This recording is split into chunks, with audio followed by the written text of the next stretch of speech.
Hello friends, मैं Shiba from Shiba's kitchen. और अगर आपको मेरी रेसिपी अच्छी लगती हैं तो प्लीज़ उसे लाइक करें, शेयर करें और सब्सक्राइब करना ना भूलें।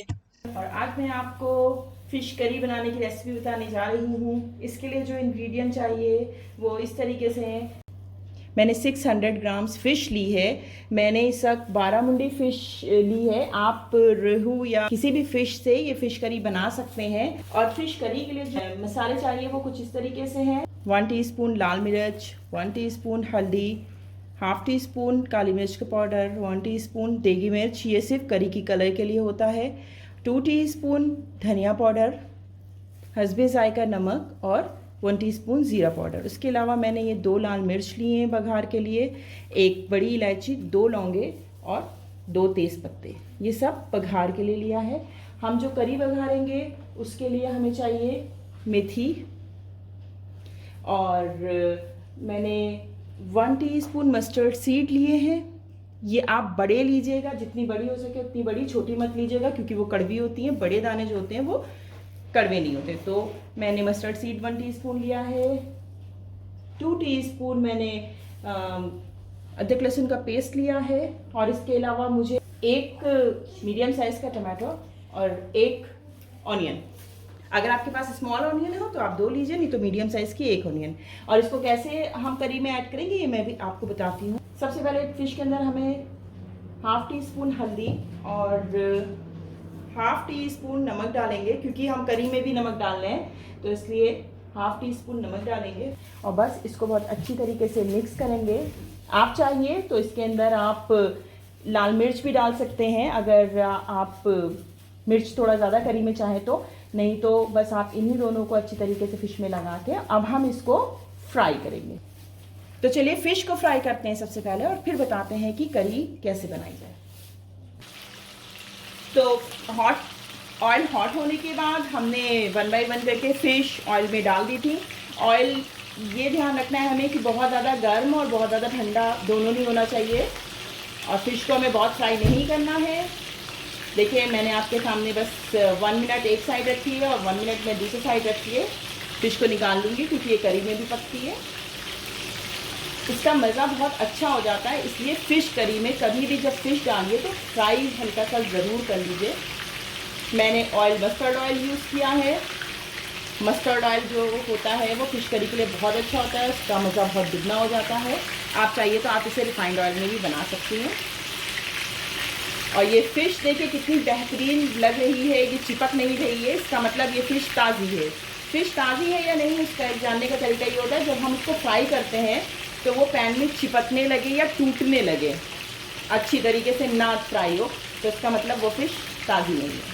चलिए फिर 1 मिनट में इधर साइड करके बाकी बची हुई फ़िश को भी फ्राई करते हैं, फिर मैं बताती हूँ करी कैसे बनाते हैं। तो फ्रेंड्स देखिए बचा हुआ ऑयल है, इसके अंदर मैंने फिर इलायची डाली और लौंग डाली, तेज़पत्ता डाला। फिर उसके बाद मैं इसमें जो मैंने अभी आपको ऑनियन दिखाई थी उसे चॉप किया है, मैंने क्यूब्स में चॉप करा है, वो डाला। और अब मुझे इसको हल्का सा सॉटे करना है। थोड़ा सा पहले हम विदाउट टमाटो करेंगे, और हल्का सा जब मुझे ये लगेगा प्याज हो रही है तो मैं इसके अंदर टमाटर डाल दूँगी। फिर मुझे ये दोनों इंग्रेडिएंट बहुत अच्छी तरीके से पीसना है, इसका पेस्ट बनाना है टमाटर और प्याज का। देखिए बस प्याज हमें 1 to 2 मिनट्स इतनी फ्राई करनी है, गोल्डन ब्राउन नहीं करनी है। उसके बाद हम इसमें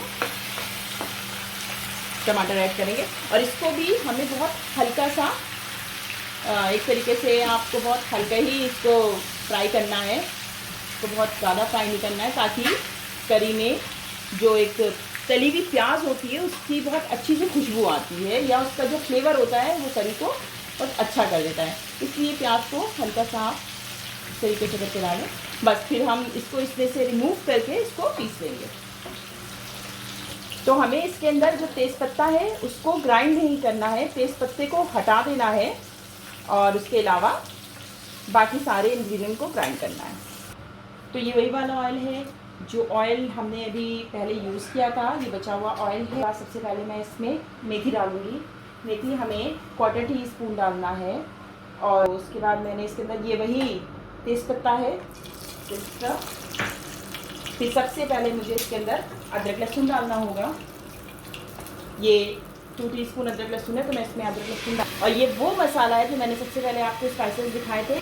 विद मस्टर्ड सीड मैंने इसको ग्राइंड किया हुआ है, और ग्राइंड करने के बाद मैं इसको, और मैं ढक इसलिए रही हूँ क्योंकि जो खुशबू होती है बघार की, अगर आपने बघारने के टाइम बर्तन का ढक्कन नहीं ढका है या खुला हुआ है तो सारी खुशबू उड़ जाती है, तो इससे खुशबू भी बचती है और फिर आपके जलने के चांसेस भी कम होते हैं, शीत भी नहीं उड़ती है।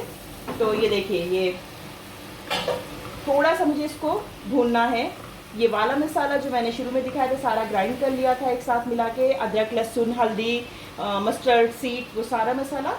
और उसके अलावा ये वो प्याज और टमाटर है जो मैंने थोड़ा सा फ्राई किया था। तो अब मुझे जब ये लगेगा कि हाँ ये हो गया, और देखिए ये लगभग हो गया, इसके चारों तरफ ऑयल आने लगा है, तो इसमें अदरक लहसुन की महक ख़त्म हो जाएगी। इसीलिए मसाले में सबसे पहले अदरक लहसुन और हल्दी डाली जाती है कि उसकी जो एक महक होती, कच्ची महक, वो ख़त्म हो जाती है। उसके बाद मैं इसको ऐड कर दूँगी, और इसको भी हमें थोड़ा सा भूनना है। देखिए मैंने आपने वर्क किया होगा कि शुरू में जब बघारा था तभी बन गया था, क्योंकि जब हम ऑयल में कुछ डालते हैं तो छींट और खुशबू जो होती है तभी उड़ती है, और अगर आप भुने हुए मसाले में कोई मसाला डालेंगे तब ये दिक्कत नहीं होती है, तब आप ज़रूरत नहीं है कि बंद करें ढक्कन या नहीं। लेकिन हाँ, ऑयल में ये ज़रूर ध्यान रखिएगा। इसी तरीके से जब दाल में तड़का दिया जाता है तब दाल भी बंद की जाती है, क्योंकि वहाँ पे ऑयल होता है और उसकी खुशबू होती है। मसाला भुनने का जो एक देखने का तरीका होता है वो ये है कि एक तो पैन में ना चिपके, तो नॉन स्टिक बर्तन आने तो खैर पैन में नहीं चिपकता है, और दूसरी बात ये कि उसमें जो ये बबल्स बनने लगते हैं ऑयल के, ये देखिए चारों तरफ इसमें ऑयल्स के बबल्स बन रहे हैं। इसका मतलब कि मसाले में से जो तेल था वो छोड़ दिया है और मसाला पूरी तरीके से भुन चुका है। तो जब ये पूरी तरीके से भुन जाएगा तब हम इसके अंदर वाटर ऐड करेंगे। तो मैं इसमें पानी डालूँगी।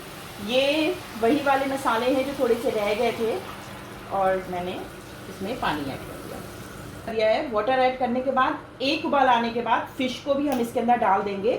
और करी, फ़िश की करी जो होती है ना वो ज़्यादा थिक होती है और ना ही ज़्यादा वाटरी होती है, तो बहुत ज़्यादा पानी हम इसके अंदर नहीं डालेंगे और ना ही इसको बहुत थिक रखेंगे। तो देखिए ये 1 मिनट हो चुका है, बहुत अच्छी तरीके से मसाला जो है वो पानी में उबल चुका है, या कहिए उसका पानी जो है मतलब कच्चापन निकल चुका है पानी का। अब इसके अंदर हम 1 बाय 1 करके फ़िश को डालेंगे, और इसके ऊपर तरी जो है वो अपने आप बाद में आ जाएगी, उसके लिए परेशान ना होइए।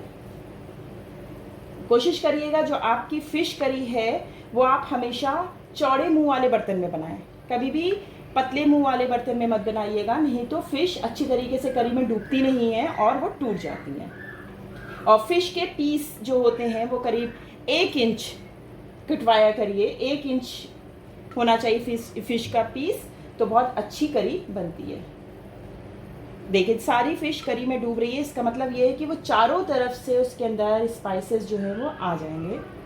और इसी तरीके से पूरी करी में फ़िश रख के अब हम इसको लो फ्लेम पे पकाएंगे। और अगर आपको बाद में लगे ऐसा कि इसके अंदर वाटर कम हो गया है, ये थिक हो गई है करी, तो आप इसमें वाटर ऐड कर सकते हैं। अभी भी आप इसमें वाटर डाल सकते हैं करी बनाने के लिए। और गार्निशिंग के लिए कोरिएंडर चाहिए होगी। देखिए मैंने इस तरीके से सारी फ़िश कर दी है, आप भी इसी तरीके से करके और इसको लो फ्लेम पे 5 मिनट के लिए रख दीजिए। फ्रेंड्स देखिए ये 5 to 7 मिनट्स कंप्लीट हो चुके हैं, और जैसे आपको दिख रहा है ये बहुत अच्छी तरीके से पक भी गई है फ़िश। और फ़िश को बहुत ज़्यादा उल्टा पलटा नहीं जाता है करी में, नहीं तो वो टूट जाती है, तो मैं इसलिए ऐसे दिखा रही हूँ। और अब बस ये कंप्लीट है, मैंने किया गैस ऑफ। चलिए इसको करते हैं डिश आउट और फिर इसको खा के इसका लुत्फ उठाते हैं।